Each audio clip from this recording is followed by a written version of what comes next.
Hello! For the go naman ang aking anak ngayong umaga. Simulan nga natin ang ating kwento sa maagang pagising ng aking anak. Siyempre, binihisan ko siya ng red gun dahil siya nga daw ay princess for today.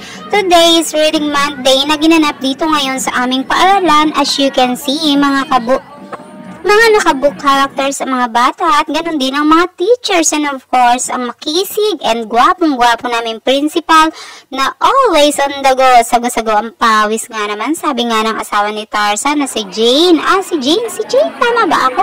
Si Jane. Pawis na nga daw ang kanyang kilikili. Napakaganda at nakakatuwa naman talaga sa araw na ito. Talagang to the effort ang mga nanay. Yung iba nag-arkila, yung iba umorder sa Shopee, sa Lazada at kung saan-saan pa. At meron din talagang mga nanay na DIY ng costume ng kanilang mga anak. Saan ka pa, diba? Effort ang mga lola nyo. So proud of you, mga parents. Ay ako, so proud of myself. Clap, clap, clap. Syempre, wala sa true lang. Medyo kumikirot ang balik ko sa baywang ng mga oras na yan. Pero syempre, carry lang dahil to the support ang Mother Earth sa kanyang Unica Iha Bells. Medyo simangot-simangot naman talaga dyan siya at bihira ko makita ngumiti.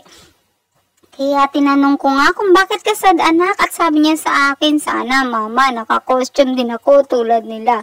Sorry naman for you anak kasi nga kagagaling lang ni mama sa sakit at hanggang ngayon nga ay bahagya pang makagalaw ang lola mo.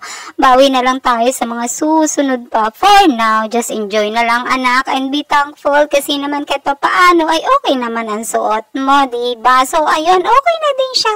Madali naman siya makaintindi at konting paliwanag lang pero sa true lang, masakit sa ina yung mga ganong senaryo. Aminin nyo mga misis, di naman sa naiingit ang ating mga anak pero parang ganun na nga. Kasi nga, minsan lang sila maging bata tas di pa natin maibigay ang gusto nila. Kaya, medyo nakakasad talaga. Nakakasad yun sa part na yun, diba? Pero wala next time na lang talaga. Teka, meron na akong napansing tatlo dito, mga, ano ba itong mga superheroes na to? Mukhang may riot na magaganap. Tingnan mo naman may mga pulutong ng mga, ano ba itong mga to? Mga kulto ba? At tila may magaganap na rumble. Lang. In this part, sa puntong yan ay nagpipilian na kung sino ang best of the best. By grade level ang ginawang pagpili. At nagogi ang mga dapat magogi. Siyempre, alangan naman. At sa wakas ay natapos na nga ang paghahatol. Ito na ang mga tunay na nagkamit ng karangalan. Aside from that, may iba pang activities kaya lang ay di ko na kinunan. Dahil super inip na ang person. Kaya naman sabi ko, halika anak, hanapin natin ang mga kumari mo at nagpicture tikiring muna kayo para may remembering. Kaya ayan, for the go ang mga beshiwap. Pero kita nyo naman, hirap pa din siyang umiti.